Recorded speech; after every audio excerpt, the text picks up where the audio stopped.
Wetro gaton tutuye le pole jenabe hwame ya torotonyo bubu to hede mi sodo wezona mi va miabe wona ke mi wona blada sia blada tunya ya wezon va emi egbe anya kemi jaglon nyanto mi nyani va bore ke ami lilinata tanti egbe kwa mi be mi aglon mi ave egbe be nya mi abe dume de konu be gbe afiko soa be gbe den hia be mia no doa ele veveri ani mi do afidi ade de mia so no tu gloa ba mo ne nya be fie tore ke mi nya wa de funu chande e no tere funu pe a de vi obe sukulu yi ade le ke mi late no dore ke be gbe ano ye ma ba chaka ko dona no le sukulu ani baba no ni e fufu gbana wo ami pepele wa me na mi ro iye jado nya yo patanti na mi e do to gbajo na yin gbre na mi wa mi la gbre ya le e ni mi va to ase ma kaka kwa mi pepe a chan zenvo kwa e la to nu me de na mi ya troro re boni mi ado we zoni apeto mi awe zon va jenabe mo ajiro yo neke mi fondo mi da pelata ahua me de doa me de ahua me fond do me to chon fond ma won papa ma do beroda radio jenato patabe to la mo wa kudo apedo la yo kekem do to yo kekem kudo esron kudo vignole ahome ape enyo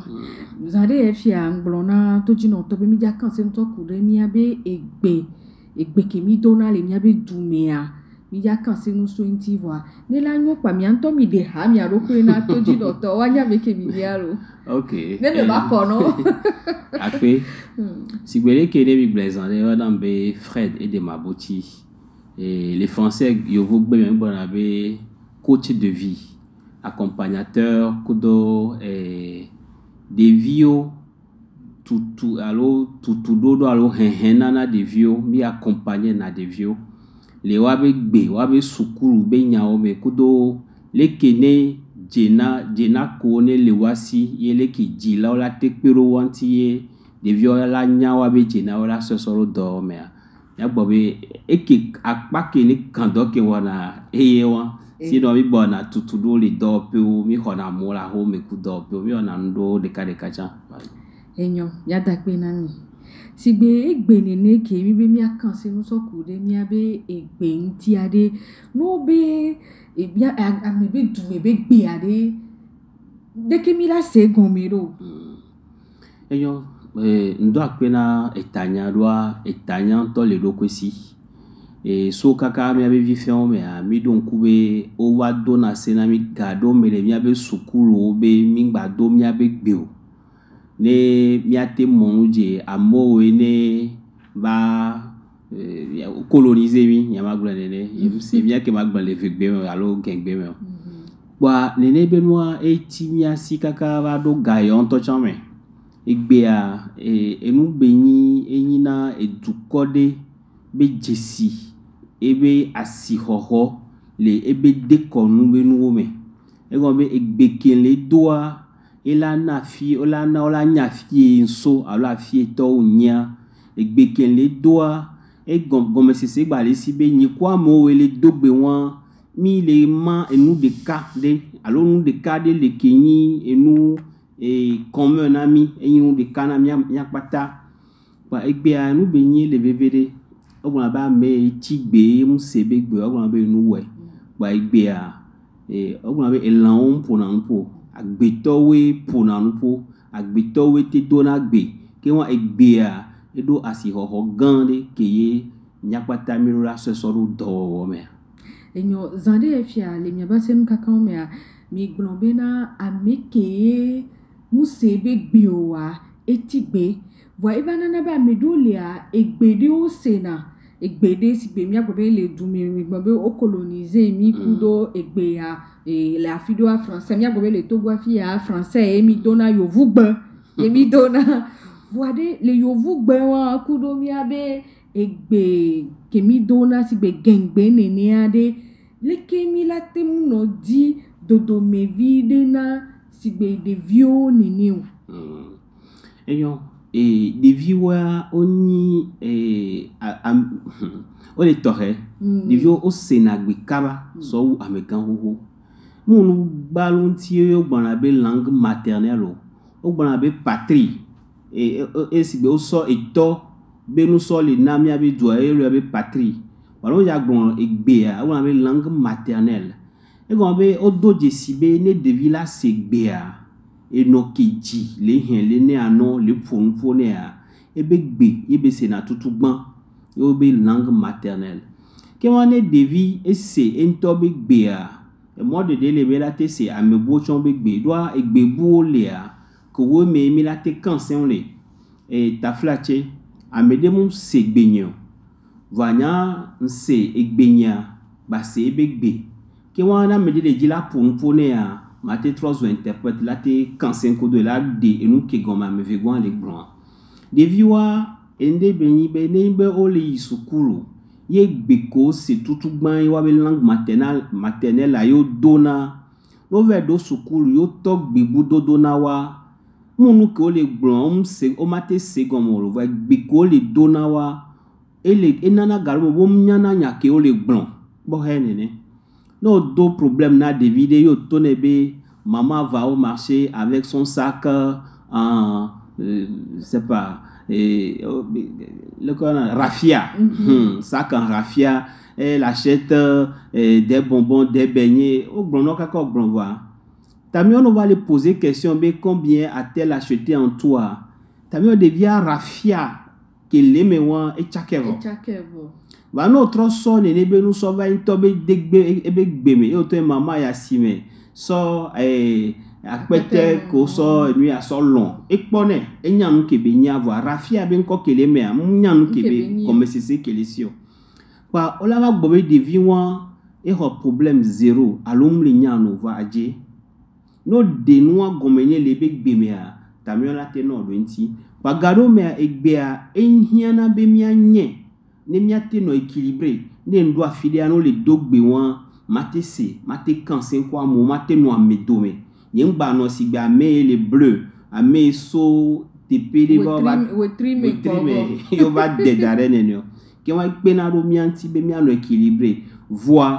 egbe ke so afibuva la va hotepele nyanto mia be gbeasia funoye afokwa elewa elesuwa vivia de ke mi kpobe na devi egbetone ni ade so gakeme mi kpobe devi o tona mu gome sese la temto egbedodo devi ano ji vivi fe jan la pompone la seno e vi no o nyebe ne devi le podo no chon o la pompo na devi la se egbe ko la do ni ano gbe le dogbe apa devi sena do a sese le lame ke le nuan to chansi garo me ne noa le CVVA devia se na bebe le podome devi no twa fo wa no be podwa wa no to no be na yipo nya bo le fun pa etonate devia le CB fifia ne devi peut-être be susula huan peut-être à partir de 3 ans et do et pd keye et puis on le do no lo PDK et ton et puis akudo abedo na devio ba devia kaba kwa se na gbe no gbe togbe dodo na devia la kwa be wala so devi so ra yo vode no di alo di devia yo vode a masu pede o kwa la se gbe azereka devio se na gbe kaba ke wa ele vevere mianto mi abegbe kenele yin mianto mi abeke sino nu le fia nya togbe wa dodo na mi abevio kaba yene devio isukulu gbo enu ko yo na be signal be ne be over do egbe wa signal la garme pour na mi so ko kaka bana ho mento cha do la be na mi se me ni po bo do gengbe won ino gbo wa ne unke a o la ba to na teacher le sukulu be o mdo français la ho mova evigbe odo nke wo ye mi ma do mi anto mi abegbe la ho me e va mi po be lekebe nu ya ko na devio wa e do na chaka chaka de devio me a e do na chaka sugbo devio me e nu ya de o de article de nglanso yo le gbobe o do jesi be devi kowe yo se wa be gbe yo va to sukulu ji yo va le dogbe sugbona devi won wa ono na susceptible o dona enu de la te no modi no la nabe o la no gen le sukulu alo o mate du dio de no gbe dogbe on ntio ma rujoro wa mi yona no be susceptibilité amea le kebele doa nene benua et latin wa be devi kowe odona wa be gbeano yo dona yo vo gbe chana no yo sina evia gomea devi won chan o duna dinwere wa no be ado yo vo gbe apo dede na devio ye devio no le classe home no me ces problèmes agomo le ho 0 le ho 2 a devio to ba wana no si bebe ndele hote do yo le susume wa nene benua na be devio wa ogbojo na le sukula be yime alo ndo be wowo me okpone be yo be sukulu vio domea ame yo be no tale yiji yo to ayo le didi gomea e yo le va gomea e yo le si bebe yo ya kafla ta gbo trainer yo vile wa aje devio be nunya eto e mo bu me voir e gbe ko le donner me le signa ko le blanc gomea ne ba te binti le français même et yo minyan ke jona gari me wa devia do le a inu ala gbonbe yeso du ya me e to acha la gbonbe yeso du ya me yo la po no a le do to ane lo vani va do afiri a to la be yo e chan e be vie do la certificat be so abe e o gona be e ville to ho le no ho voir o gona be to ala ba fie de ke to be ni e do la do du ni be e ba do na tito de via do me la do te senego me kabane to le do no sine ne wa no chan le do na va de via do le ya kalambole e ba do na chaka wa mi e ya mi agbo be jila oba gojije manya ye won ne victoire be e be gbe apo be villa se a ore e via la se be gbe la se no chan be gbe e via la se no be gbe la se to be gbe ni sore are ma kan se vile non pro da davire puisque les andes abe mi dina dona mo chan la ho me kudo do peo e mi ona tuturu na mo le do peo e un pro da davia so yi ahoyame kwa ame gboy be ja noa ame ale tone be yibe viwa dona e vigbena o la home ki wane be ja no punu pona wa ni no do français non kwa kafla e nyon vi ke mi pro ya kableto be e nyon no chambe soin kableto be e ntoni e fieto ye le bien sevenare nke o yo wa yo dona e vigbena wa be viola home ma be nene be no na be de viowa de sukula e me ke ami amodona vigbra mi be vio bita bo 30 e go be e nu mi wona nu de o mu de mi do e be ba gble le de vianti oro wa mi wona le manya me e viola segbe kafla e via jodo di le Togo ye be le Togo kaka si va mu sebe gbe o ele be no ha do me ele be no do ha yo la ba no do into be gbe ye ma no si o e de foué yan ye munye atakwa me to van si atakwa me gbe nya be plenu le non de gbo le moto me ye le bio le yo vo gbe me na de nene yo sana no ma pa nyon no atro le tona via la atakwa me gbe be ne pom nyede be le ke le ane yoga ni gaba yiji pa de via yoga nam pa ke de via yoga nam kwa le bio de via sebena de o ma te deji mala takpa me gbe me a otro do entine ne ba yo no adapa be yo nya ba me nya ba me o de na nujina na me buye kwa o dada gareji ba le tona le jago be ne didi na be into egbana ya ba wenam e gon be ne yimu ki segbe won wa o tafu tabi wala tafu effectivement tanafu yovo ne o po yovo an gbe semi abe gbopo la tafu mi abe gbe a symbole be jesi beni enana be kado do nyode no na mi amo wo segbe adome mi yana be mi anto dede mi yana be nu ya kemile wa mi abe de kono ne be no wo na mi abe duwo mi do la mo je wanti ba ne mi anto mi jo ba le so amebu be gbe so le wo mi ato jo gble mi ato daria ke won le madidi me a mi ya ba se amebu be gbe won to la se wa be gbe ba mi be gbe ola bu e nu ke mjila gbon fifi ayin be na egbe a ne amedo gbona be mu ke na yo dona français be gbe na yo be vi la home yin be ne de via ne yisukulu a ne batem no wo do nuede ne chicha fie moi ne batem ne chicha le do français be gbe ne a ne batem no wo nyere batem no ngole chan nyere ne batem no do nyere loi de vie gbogbo les gbe les plomber na gengbe asugbo français a nu no loi le bio nyare o do dono fifi nenia evanana be egdoa ngbanyana wono le gapopo me de ke mi kpo be o la tem no dogbe ana de viola hia me do gengbe vide français vide a gapopo keme o gakame o ma de o Blonzare à quel église avait les pompes avait mis en a coaching a eu accompagnement à toi mélo né et nous deux et les courir ordinaire duintine on veut sona courir à toi y na fibu ba venir courir la fibu et nous collègues blancs nous sukulu poigni et nous qui les vévédé les higeme yo la be de bialo la nya sukulu be nous voyez be bea était blinti fa ao ne dila le jibe ebe via bano do français a ko mi amianto ko la na ye la di dispositif de alo mi amianto mi agblero de bena et fida sa fida par exemple la français le pour mi déjà do allo blada sa sia blada et vegbe de ko bena me deve chaque coup français pas mais là tout 100 francs et là il bebe nous voir et là na ba me sia me la le sous 20 alors ne mi la ho mi le cancer mi aba 5 ans quand mi a pas me que la te cancer moi qui ma so français so chaque ma et là na be de vieux chona no ho be ado wo be wa nous que chang ba le bébé de be ne mi ya wo dokudo divia wa de vieux do na devoir de maison di la no bosso do me chan nti kono chanson ku so po vieux be kaye me no ja o so be kaye de le soin gade mo la en divia no plan no la no bûcher voir mon yana nous qui be les grands tachon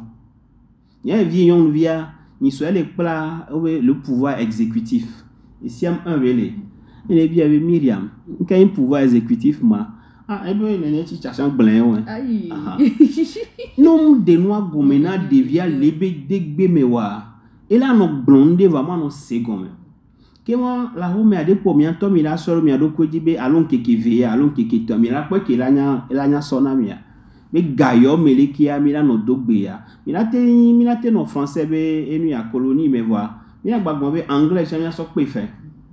donc amianto la po le ke mila te wedo ye ede mava lia de di alo azin de di wa et puis voir mia gbobe et devia mateva no dans le sukulu tiwa ebe gbe ya ni dati dare ne wa no do français le a homea oh ya et de fou et de fou subo vidéo subo yo torotonio mia to mi laisse mia pe mi pepe abegbe apeto Fred Abuchi kele de egbe gomenami mia degbe imu kebe nia ade kebe nia be mia no do ne tito ngba no va mia degbe bakudo egbe buo domio wa ne mia gbatro gbadenti ne mia biesi bena et devi ko jina kafra minya be amesugbo jo minya ba mo le juta o le afio fo amedo le a ko ji wa be via ni ya ejuke mi le ya be gbe a yepo le dona de via ke yo ongolo be afiko so a ye ne de via gbo yo no be a do de via be jume be gbe ne a ele sigbe bo logli ne et via avec l'enfant il n'est pas responsable les via be nous coquin kembele o pa pon menati là c'est le parent qui est responsable de l'enfant ne inyi dira amede mateva zindin la o me ma wonde ken po be munyona vin ya mu ja jo egbe kakala joson tochon ne vinye gboso sokolo ma so po we o jide via l'América alo mi apata mi l'América e mi jide via edo nationalité américaine ele yi wabe sukula ele do anglais le sukulu o baba ho me amega mi la do vigbe nyere nya dada l'América nya ni kwimi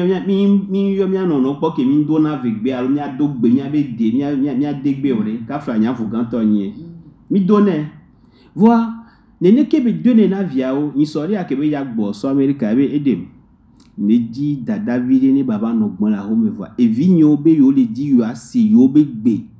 Tona dada be de vion to chon le di doa ne ku so le dogbe a e jona dina de vion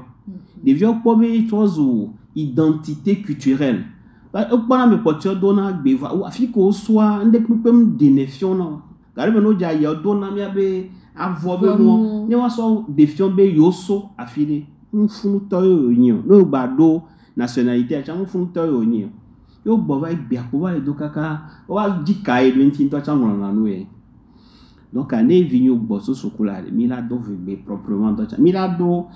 pla modo ko dina wa no yo na be omoni ma mi la pla eto to e mi la pla no ki devient la nya vuvu toto ki ne be no ame ni so a ni catéchiste il y a fa dagan et le bobe à Fred et lui a tata de vagues bonnier et ni son to yo bo ni a pelo wantini wa alors les bende yembe be fa da be ni don roda be ne ba kansen kutomi et les dove be antoro be les dove be anyo et maison bida be catéchumène be ni voir et dit be ba une lectrice et church home ba non hen lui a le geken be me yembo be fa da fa fa ni so ken yibe le to classe home a yen po embe a be fa da ga be kaka réunion to chamba yi mi avec bea ne mi se yemi le deux nywede a e vivina e nyana senana mo wa ne mi jo le dogbe a sigbe amo we ora be je vais acheter gaou je vais gaou là ah voilà oh vitro trop cassette ane mi ase je vais acheter gaou ai c'est veitos attention le wiga ka bo ba veitos ke akule ba veitom jo le yo kware ina dogbe wana me abanya be yekudo wan de ka yodo nu ya de ka amedo le fien to son vivi no mpo na mpolo wano be togo le duta wan o bi njesi wala file mtogo tonya me togo tonye o no Casablanca be o tona wa be biatoto o pone be ne be no yin sima le lié o la po wa me fifi bien ko mu na le fi wa wala créer amitié là no me fifi bien zelika la be no bi ebe et dada so afileka egbe a chao yo le magbe ka le do minyabe amedo le antoshan ola yo nyanyu de be ameya ye be jumitoye ko kwari e jona le fi munyi juta pe olo ola to gbe ododo na mi are ke ami ala to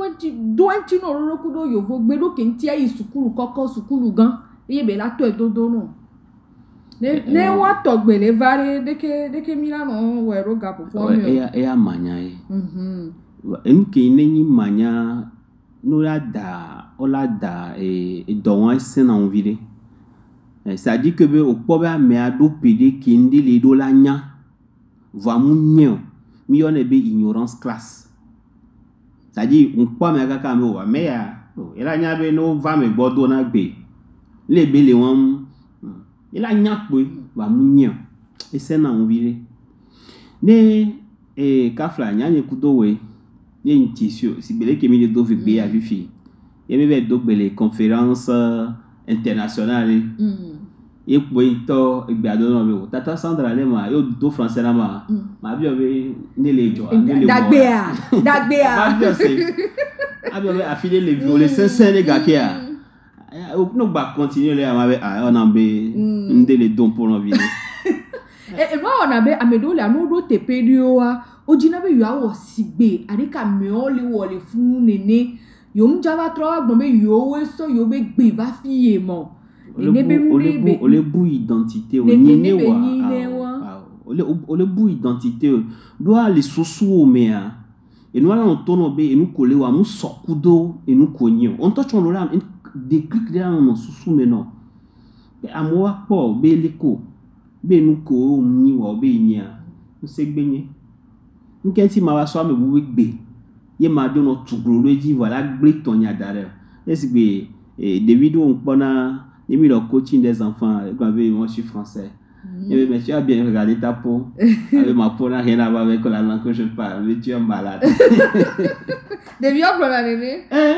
doit et nous qui on les tournant même président gabonais de Blanco indépendance est tournant gabonais désormais vous avez deux patries le Gabon et la France mais on ka flavé les 500 là mine agbazenya e mate tono be yin yuvu yim ame boy yin la ele sigbe amedo le ka ko yina kaka wa be gbe anto I wona npen no lo ne wa do e la fide wona npen no ame won o yin gbon be o mu do e gadu mo e dolele ne be dolele yim le zo ame ayo lo yim le zo ame lo e gon be ende yi le na ya me ale wonde ele wonene benu de mi agbo be le do du ta be gbe asugbo kaka ele dit image non image de ele rechercher image de ele dit là attirer attention do koji et do problème et do crise d'identité ele dit be wa po ebe eni afi de to ba mu funu to ele dit là wonu si ele si be mi ya dun fifi kwa funfun mi le jadu o di ga folonti ni yo komi balevo de ta alopo yan asipo ndaklo ade if you be du adogbere ka muni egbe apo e obe wona du o tan la ezena le wona o me do egbe kele doa e gombe eze ede afike to niafion ne de afike to niafion nu keye funo to wona ele menye nene mun balon ti o la po be divide dinois il vient to là-bas non se surprendre be les pompo si gbe non nene e gon o wo nene be nu ale gbo kaka e me ma classe la du no mi la dogbe la amegan classe mi du fufia o so gafo a mi kan se via o la vont mi di gafo la ne ma te dunyo ne ma dopo o ma te dopo amela to do be me dona e ba peti a la so du ale mi no la tote e no be wo do penti ni ne mi la formation so et développement personnel tiens wa be pen una be pen na ba me don to chan do no o mke bi na no la ku pen egbe obi egbe nye be ni la mi la doe nyama dogbe kaka ne o voitron pomo la bien me ma fion egbe e go on to ade ko ja no si ami ne la no do vivien ti roa ma bien me ma fion ogbenye be nyan segbe we ngba se to yen wo to ko se enyo mi aso epo de na amedeke le do gengbe eve do go amerike le do moba wa ba se mukaka de ko la o ne wa se wa no no gomedo eye won enya eve jo nyam le do gengbe me ale do moba mi ve dogo de ka se mukaka la yiro wona o mebe la to a de ke mi ya no ta no ro la so kan se mo ne wa ve no te o e wa déjà nya ja go be e wa chon gba vivi cc wa o be pato lo do wa bi wa digbe e a déjà vivi cc mais ya be toku no pour un peu quand c'est wa o se na vivi u mi do ko yo o ke le do gbe a o la no pe la no o la jin to so me ya pla gbe no le pompo gado me a le nyanya me le manya me o mi de na lo do ndo ti ko we o gbona nu ko we mi le gbon kudo noa mi gbona nya do nene so noa banam ne no la no pompo na evi no le pompo na bebe via so noa banam o la o disia bodenti ye ne be va sinya wa e la nya be nya ke sia ne sia ela disi ke bona do ntia e la o ne kudo mo ba to mi togo ka fla mi le pompa e nu do le a enyi nu pia bon universel le mian to mi agbo won tebe so nu na me alors le ki an de kuku ya so nu na me e la so na me allo ne bi le di la bia be e mo ke to afili a funo ate don ponam ne material no abi nko wa jesido la na ya ko la nabe au moins mi la te pompo de kade o va ne bi mi aye me ya na pota mi ato zo toku no le funo amon la po mi va au moins nyeto ibe amesia me le deux be gbe ya de mi anto do me we fifia ne ve ni be nse yovo gbe ye chance yovo gbe bodo fran e gbe yantia mi abe jume be gbe ontia e a mi la do yovo gbe ne mi atese mi ano no gbe ke mi ame ve ami sia mi la do wa ne be ele gbon be be gbe ade be ado français o e se be gbe a wa e gba bo français gba bo nti ntan se gbe yan gengbe yan wa français gba bo nti ke won yen kimi na te do français afa enyo amede ne mi gake me mi kpobe na alo tepeke o mi kpobe ni mi doa mimdo la zamia de be o eyon ne mi e rabobo gande me ye e kafla ameɖewo ɖona casque qui est interprété na nuawoa tamio egbe ke miakpata mi se le xɔ mea mi la te doe mi la kpɔ be gaɖewo mea ne chef d'état wo miabe kplɔlɔ woyi bɔbɔ gã ɖewo mea ne wa dometɔ le dza ƒo nu ƒo ɖe ke gɔme wo ŋutɔ se vɔ ŋgba ame ɖewo ɖena casque ɖo nya ke be le gblɔ le se vɔ ŋgba hiã be ame ɖe ba ɖe egɔme vɔ nene ke ame ɖewo lea edu ɖewo lea no yi takpekpe gãwo wodzina be yewoado yewo be gbekpoe wodzina be yewoado yewo de kɔnu be awu ŋutɔ tsã amewo te bla kɔla vɔa wodona be nu wodzina be yewoado yewo be gbe ke wa gã mea na mo va dzi si be nene kpo wɔna wole vi la dzi ame la va nɔ de gɔme nɔ ɖo amea kpɔ be etsɛ be gbe ɖo la do ema edo ame bu be gbe o wa ne mi be do afi ɖe ke miakpata mi se gbe ɖeka ya egbe ke ne mi sia English gbe ya yo français gbe ya mi la do na me se ba te se do a trop communication mi va se bien nɔ gɔme eye wo ba ne ya nya bo se français tata se français amele se français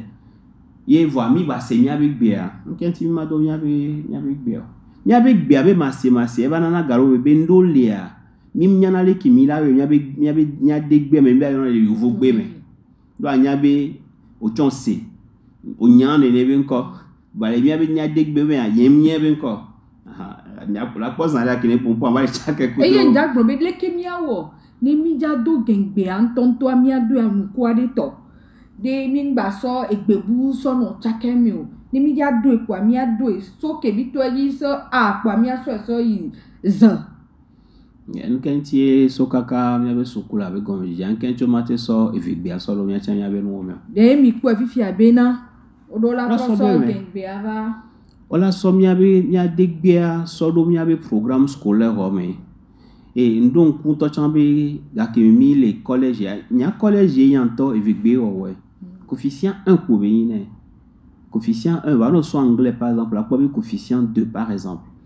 no koko nya be coefficient nya degbe be coefficient idia amola di la ple no ate ho point e me o java no dogbe ale mi ona kabi echen eye mle gbo e si be gbe be nkeke we fia o le so egbedu o so se kabi eni ni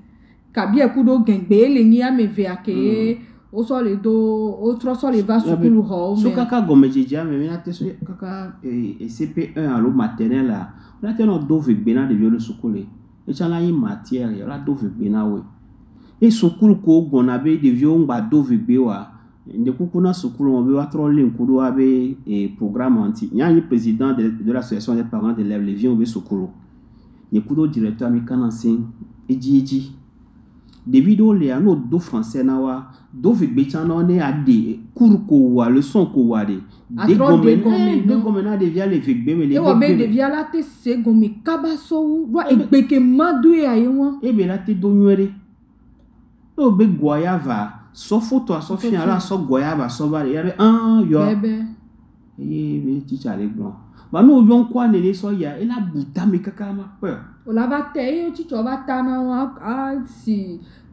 école o de me Sofien plevada allo la Sofien le koma me tata la so tata fien le koma et nous ko benade et nous que assis au camp de Confucius e gbon lo e be ne toucher moi e nyana e tina susu me ne inte wo tina susu me na so wu be ya sepo allo ya pepo ni to ma so le ne se e mate preo bi ko be egbebe nkeke a adeke minte le domia degbe wa ele tamide bubube mori di wa mi le bon tonto et mi en avait la perte de l'identité et olebe do afide ya amedon to benu la on zizi non lo la kwa me kaka la be ame a chen mi a devia e va le won si gbe amedon chon gba wa jina be yo awewu e do won me to le be mu le pla ye amea ola posi ola no po bi ndele hotidoi doa ebe nyinyia egbea alo nya be de konu be ndo leme voa ele bui ba yo si be munya fie be so munya fie chame la yo lo la te nya me bo zen nwere bo nya me bo po la gbebe mu nya me bo la be msebegbe o la be ma do ebe duba wo la be ma wo ebe non egbe wo ye egbe wa richesse be ni ke sinon nu be ni na we npeke be la ni kaka ye na me de po yo le do a me bu be gbe a e la so si hoho so no so wu be won to adogbe wo no nto m so si hoho na nu kene la si wa me bu ma te so si hoho so ne na wo nto we la valoriser et nous kene la siwa obe dadavi bifende oyikan o ameno be nyiro ame potio pli et avion télécommandé be no o le gble yo no zine ke ina ya me ya de kabel la file non le boîte e huna be boîte ame potio le pobe mu le gogo yo so o gble wa be joueur d'arrêt o vegbo be o ke on va le gble coup de main be we wa lo no le ke pa o be o am se be apo be boîte e hun boîte o pe papillon ko le main ame be je vais toucher be non et vous n'êtes pas prêt on passe au gbe ame be je vais te donner $10 ame be $20 ame $30 et honaga que sinon nous ici et valoriser nous kene lesia et soit si hohona et nous kelesia et nabe ke la me potiosia ogle odare oba ho owe vegbo ke wa ne mi po be e nous kene le mia sia mu dinde wa ame potiola so na mi nene wa ne mi po be din na mia nene ko la so na mia wa nka ti yabe sokolo mia be duplo mate gbo be so egbedia so kaka CP1 quoi o le wo coup de EV coup français les collèges à coefficient on va toi dire les collèges ba pa di allo collège ba pa di nyamu bena dakme nyamu ya mplana EV coefficient nene des cas be kenye des cas là on peut venir coefficient 3 be dia et là tout dodo o la ba no di la fibula so ba no tu won be do donc a won gado me to chamelo o sécher na ko po na be mu le bode pepe no doa o tono be mata no we nyi no aha nya degbe de asi hohole si quoi nya degbe asi hohole si egbe nene fifia enya kemi la tem brona to ti no to so kure amisia me be egbe nti o ebe de konu be egbe nti o eyo ape nya kwata mi nya be obe mille univers mondial mais alors le ko wa bon la globalisation mi mate gombe nous kene le miasia et tsunami et nous kene le miasia asiko ici famila ti jagbagba mi anya nu ko le jo la fiboa mo gombe be mi agble mi ato adare ni le so me pourtant mi adegbea que sinon nous benina mi ne mi le do mi abe gbegaro me agaro be ni le samelo le do abe gbea inyana sesenana ye no le do ne egbea ebe do afidewa e bona moko e senene be gbea do do e ni c'est un facteur d'unité e bono abe osigbenya ki a tepe le 14 minye no vinye ponye wen wala te do alo do la no vi wa gbo la sonsone alo la hono le si wa nyama tona toji no tobe ne vio le miasi la homea ngbazi le vio ji kaka mi aba pu de vio be num do yuvu gbe wa e o ma dunu la homeo o ma wole ko na kado viluludo o ma gba we na o nya be viwa nya be gbea e ni gbe ko la se tutugban en ti o le yo be langue maternelle e ye mi ano do na na mi tutugban pa ni jagbagba be mi abe vio anu bo soso kula e nu ko ho si be ke mi yo na be leçon mi anto mi ano de gomeno le mi adegbe me ne mi akpora be de vio me susu ma konso uma no do problème na wa mi de problème ano le mi abe gbeme be mama e yasime e plenu ya bien ve e ya bien ton ne be la yo la ton be la bien ton ba no be 200 francs 300 francs garo me de yo chakana e so ye jembe ne mi pobe e mi abe gbe adede musu et effectivement tant musu mi lo nya me bu tant be gbe tant le vevere mi a din kekedo le considère me ne mi anto mi a so sigbe mi instituer sigbe règle de la maison e be fila gbe a nya pa takiki ma mi la jaba kaka e vegbi mi amene ko ma chake na me de gbe chake kwa ame a du fin funu me nto mi na jo signal ale o oh ya signal a te yin keke de kato aha e mi a do mi a be gbe ya mi a be signal ale mi a to mi a be de mi a de gbe me ba mi a no jagbagba ne chan mi na ba don keke buchan be mi na do français a dede ame ki chake ku ve gbe ya e chan le ke e ya c'est juste be ame ala 200 francs on a de via vont be gakona e boya gaba de 100 francs le me donc elle a na ra jagbagba busuna ore mate suwo wala jagbagba alo kpono ya nene ko nto kpo be ne de via dele me ma don pour ne wa alo be ne de via amekete 2 millions de ya il a presso supermarché alors il a prebe la be du ya leke alors il a resto leke il a ni bonus bene ke minati so retrouver ensemble ba nya ke mate to na mia to wa be enu gba no mia si mi ave no jile afibo de kachan le ne mia so pe a nke mi lati so no body mi adegbe anti o no me kewe la body mi adegbe anti o no gbo afidi anya be ya ye vakudo ebe ju me blibo yo ya san yemte dona avo mia ba vole que yemte donne son yemunye o ero yemunye kimva to sisian kinto domi dia yemunya nke job avo be nu ba jona jinam ngbe ko salaire do me pa yina yem yo no be ko ya se ya publicité ne yina be plane ba wo to na won to dana re complain e jona jinam kaka ko bia jona jinam ba ne mi se mi abe gbea mi abe wona alo mi abe nzanzan lo ko bodo ntia mi ano le nkuru nti mi afokpa o le ko wo mi pona fodo na me yo afokpa lo lo ne ira te tue mi abe le ko ne do nyondo le a o dona mi abe le ko ma perro jonu nyana popo nyonde bola sigame iswa ele sa jonu kwa vobe no ebi tonton Fred jonu be nu jona jina ele be gbrelwa e wonde le lamena amedo lo no donne ne be nu va ala be ame Africa tonton to mi abe identité a ele VVD mi abe gbe a ele VVD mi abe wona o mi abe nu popo egbedodo ntochan ale be gbedodo a e wona be devia e hopakla devia e buna me nyale ko puna mpona na me ki ne gbo binya fada gbonya wa be ki dada via va ebe fada mo rekufu ke be ten ebe George na e kwa egbia na garu wala be o de via jilo henwere wa ne be bi ado egbebu podide a e la dompo sugbonto sugbo Torotonyo enyare le mi asi mi so pe a mi atrorora Torotonyo wa oh mi le pa won do game a pe won ne nyare la sian apepo ya madonna radio jena George na be mi wo enyaya nti do le fie pa ma gba pe Toroto be wa no do to nya be radio ejiji do a sena jona jinam nya be jona jina wa chan wa veve to yin be nu ko mi le gbon le fie ye yin nu nwa nya pata kenke nya sosodo ido me akpe